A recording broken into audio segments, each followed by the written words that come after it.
It looks like this next guy. Put your hands together for the very funny David Graham!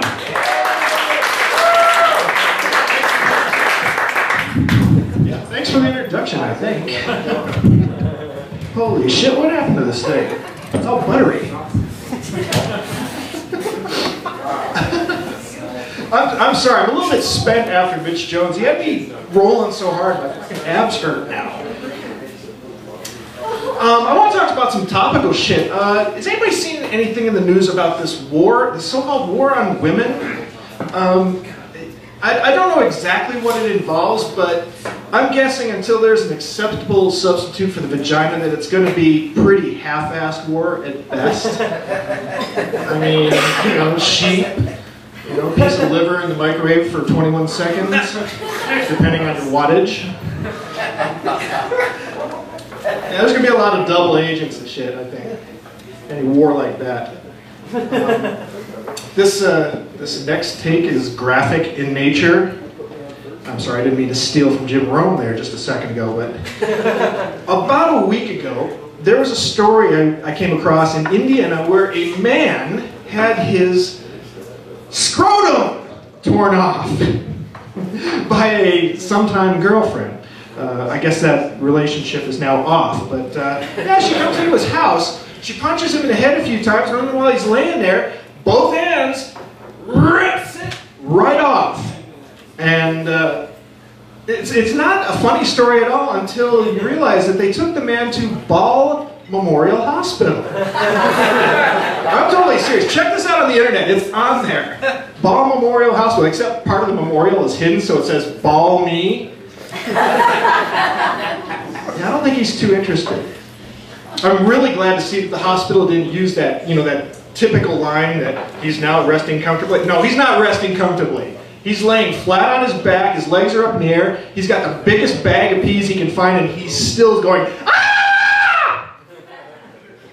Oh, poor bastard. You know, I was driving around the other day, I heard this radio commercial for shaken babies, and again, this is not funny at all. But you know what? I'm thinking this is common sense. How many people are shaking babies? And it turns out it's the third leading cause of death for babies in Colorado. Okay, there's some basis behind it. But does this mean we have to have a line of commercials now, like don't throw a baby in a campfire? You know, how many common sense things can you come up with? This is like an ad agency's dream, a never-ending line of commercials of common sense shit, but yes, people are still doing it. You know, you'd almost have to come up with some Dr. Seuss, like, never shake a baby, never bake a baby, never leave a baby on the road, never let a baby lick a toad. Jeez.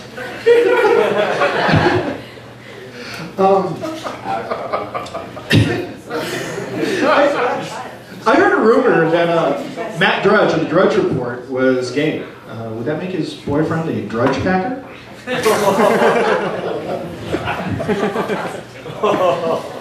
I myself am not gay, but I do think gays should have the right to marry. I mean, why not let them be as unhappy in their domestic relationships as the rest of us? But I think if we're going to give the gays the right to marry, we need to come up with some kind of quid pro quo. We need to get something in return. You know what? You got the right to marry? No more of those goddamn parades. You ever seen these parades? It's like some sausage fest, fucking nonstop banana hammocks, wall to wall. I got caught in one of these one times driving, and I was like that lone peppercorn in the middle of the pickle jar. Oh, man. I get along with lesbians pretty good, except when I'm in a bar full of them. Somehow this always happens. I'm just, you know, walking along, minding my own business.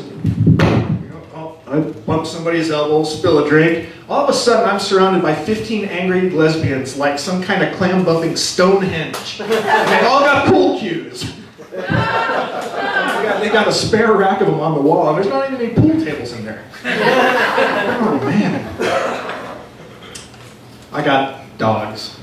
It's kind of an affliction. I was happy at first. It's like a disease now. dogs are kind of like stoners. You know, they're always hungry, they're always happy, and they got a really short attention span.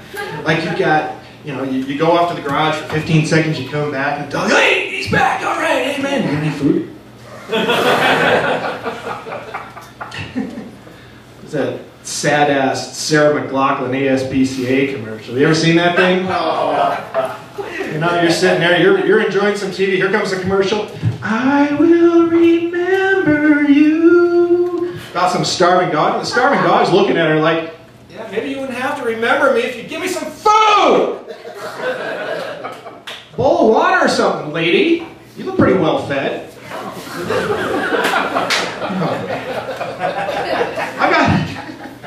I've got 2 dogs, and one dog's pretty cool. It's a husky, great dog. The other dog is a pound puppy. And I don't know where that term comes from. I think somebody used to pound on her. You know, this dog acts like Michael Vick's dog, you know, his personal bitch dog or something. But this dog is just, unfortunately, it's stupider than shit. It's so stupid that it actually follows the husky around. It eats the husky's poop. You know. Now, I don't have any problem with that. I like a hot lunch as much as the next guy. But, yeah, let it hit the ground first. I'm trying to spin this positive, you know, like, okay, well, dog's eating the other dog's shit.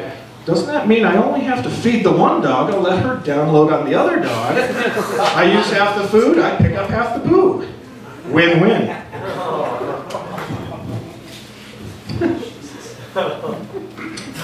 These 2 dogs, they've been together for 6 years now. The other day I see the dumb one, and she's following the other dog around. She's sniffing her butt. I'm like, hey, knock it off. Get out of there, get out of there. What are you doing? And my wife said, oh, get off her case. That's how they identify each other. I'm like, they've been together 6 years. They know each other. If you're sniffing the same ass after 6 years, it's because you like it.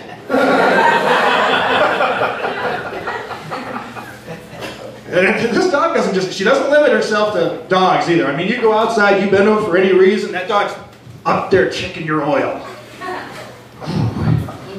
I actually took it as a point of personal pride that the dog had to go that far up my ass to find anything interesting. I've seen you ever seen this strange fad lately that's everybody's so proud of their handmade food products.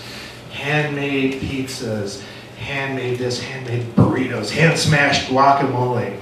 Fuck that, give me a machine. A machine's not going to scratch its ass or get plaque psoriasis, cut its thumb gluing together a skull bong. Not kidding, I was eating a pizza, right? And I'm getting into the crust. I'm like, what is that? You know, I'm doing that thing with the teeth, you know, what is that? Is that an anchovy? And I pull it out, and it's a Band-Aid. And it's got that little white part showing with this stain on it. And I realized I just tasted a perfect stranger's bodily fluids. I'm practically George Michael in the public bathroom.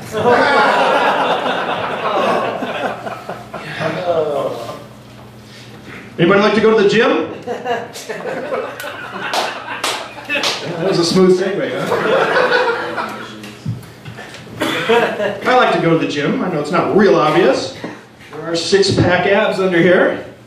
Like most 6-packs, I got a bag of ice over the top of it. But I like going to the gym. You know, you get in there and there's these cars waiting near the front of the gym. You know, they're waiting for a parking space to open up there right next to the door. I'm like, what the fuck? You're going to go in there and burn 3,000 calories? You can't walk an extra 40 feet?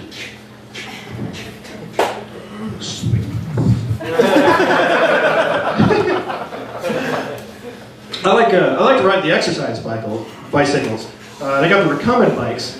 And in my gym, you know, you're sitting there in the cycle, and right across from you, you got those, I don't know what they're called. They work the thighs. I don't know what they're called, but, you know, I'm trying not to be too creepy about this, but, you know, and it's all women using these things. And, you know, I'm trying to look up, I'm not trying to be creepy, but I'm still a guy, you know, and I'm okay. I got these camel toes around me. It's like You know, it's like the plants from the Little Shop of Horrors, you know, open and up. Man. The reason I go to the gym, you know, obviously I don't want to die. I don't want to subject myself to the mercy of our healthcare system.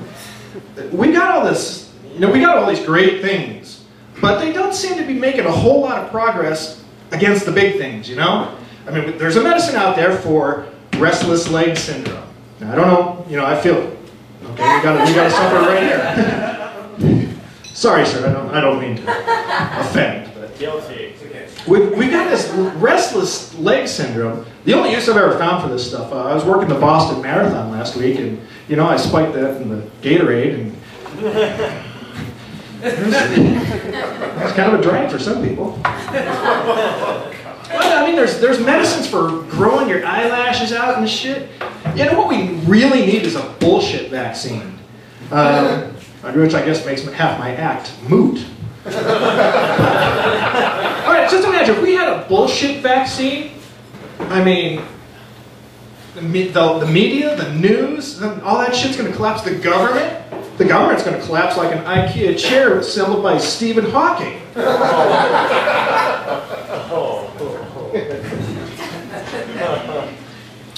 I think a good way for them to sell their pharmaceuticals, we need a pharmaceutical superhero. Right? We call him Medicine Man, you know, kind of a Native American theme. You know, like Hulk Mad, you know, he's going to fight the Hulk. Hulk Mad! Oh yeah? Spray him with some Xanax? Oh, Hulk not so mad anymore. Dr. Bruce Banner's always getting his ass kicked. Superman's got that skin-tight costume. You hit him with a kryptonite dart with Viagra in it. It'd be kind of hard to lift a train when both hands are covering your crotch, huh?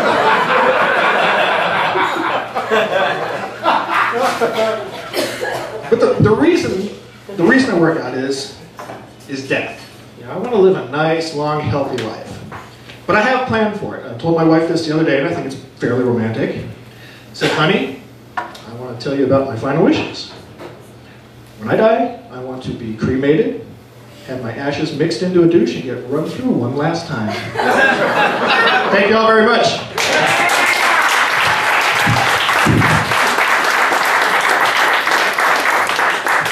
Hey, keep it going for David Graham. If you want to hear more, look for his CD titled Pizza Hut Gave Me AIDS. Well, hey, you know what? Let's get this thing started, huh? Now we're professional.